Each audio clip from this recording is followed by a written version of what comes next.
20 years have passed since the formation of the Methodist Mission Society. Today, we want to give thanks to God for His wonderful grace and His favour, and all that He has done for us. To God be the glory. As the newly elected chairman of the Council of Missions, I initiated and chaired the study committee with the intention of establishing the missions agency for the Methodist Church in Singapore. To be faithful to the Western calling and mission and to fulfill God's great commandment, I believe the Methodist Church can be actively involved in missions. Thus, the Methodist Mission Society was instituted on 30th of September 1991. MMS focus fields is because of its proximity, as well as they provide ample opportunities for mission work. Lim Jong-heng was commissioned as the first MMS missionary to serve as a supply pastor in 1995. Today, Thailand, we have these two districts are run by District Superintendent Reverend Prasad and Reverend Henry.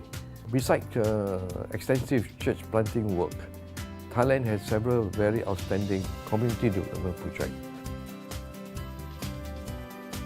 On 1st of May 1996, Annabella Lim was appointed as the first missionary to serve in Cambodia. Together with Susan Lim, they started the Children's Ministry of Cambodia on 1st of July 1997.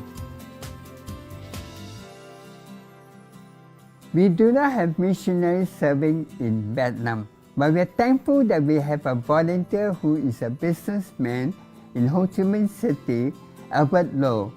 He serves as our project coordinator. Through his support and help, we are able to relate and work with the People's Committee in Ho Chi Minh City as well in Hanoi to establish certain projects like the Love Child Clinic, Hope Pediatric Oncology Ward, and the Ninh Nam Polyclinic. By God's grace, in Vietnam, we are given approval to start an international Christian fellowship. And this is to cater for expatriate family and their friends so that they can worship God in Vietnam. In September 1998, Lucy Chua and Marshall A. were appointed as missionaries to serve in China. The work in China expanded greatly under the leadership of Reverend Tan Chok Ken in the last 4 years. Besides equipping and training national leaders and co-workers in discipleship, we have embarked in several major and significant community projects to help the marginalized children and youth in the various provinces. Nepal work was started in 1998 by an adventurous couple, Reverend Eric Tan and Santi. They were called by God to go there, and in the first 2 years, they really have to struggle. But they met with a few men of peace and able to start the ministry after 3 years in Nepal. The formation of the Methodist Mission then took place in 2008. We have now ordained 2 elders and 2 deacons and 7 lay preachers with the formation of the Mission Conference. We started to explore Timor-Leste as early as 2005. We made the first exploratory trip, and thereafter we, in partnership with the Transformation Alliance, we decided to anchor Emirat District on behalf of the Methodists. So we sent our first missionary there, Lay Sim, in 2006. It was a difficult time for her because of the tribal war that took place and the uncertainty of independence. But now we have established a foothold at Emirat District, and we have a missionary from a Living Hope. Its primary purpose there is to equip the Christian youth and make them disciple by conducting community English classes. As for Laos, although we start to explore, trying to establish a foothold in Laos as early as 2005, we didn't make much headway.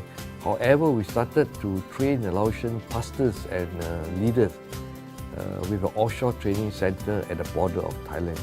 And these pastors and leaders, they come from 10 churches in Laos.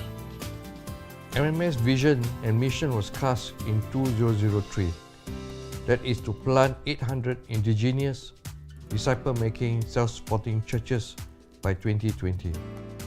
The plans and strategies are presently being refined and processed for implementation.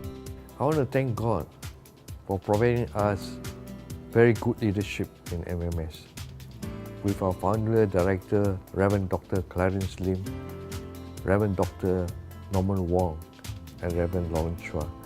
I must not forget to thank the presidents of the 3 annual conferences for their support and guidance. But most importantly, MMS would like to express our appreciation and gratitude to our Bishop, Dr. Robert Solomon, for his leadership, guidance, and direction given to MMS all these years. They have provided leadership and give us the impetus to grow MMS to what we are today.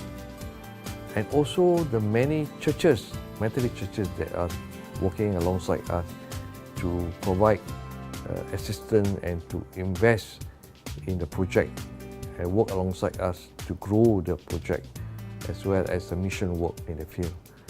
And many individuals who are very generous in their giving, especially in the work of establishing school and children home. And of course, I must not forget the many volunteers who work behind the scene and supporting MMS in so many work, especially in the logistic, administrative, as well as professional input. These are the people who make MMS what we are today. In my years of involvement in the Methodist Mission Society, I am amazed by God's grace and favor that moved MMS to spread its mission across the region. I've experienced and seen the ups and downs of missions, the opportunities and obstacles in venturing into new fields, the joys and pains of ministry and working with people. We give thanks to God for all that He has done for us in MMS. To Him be the glory. Amen.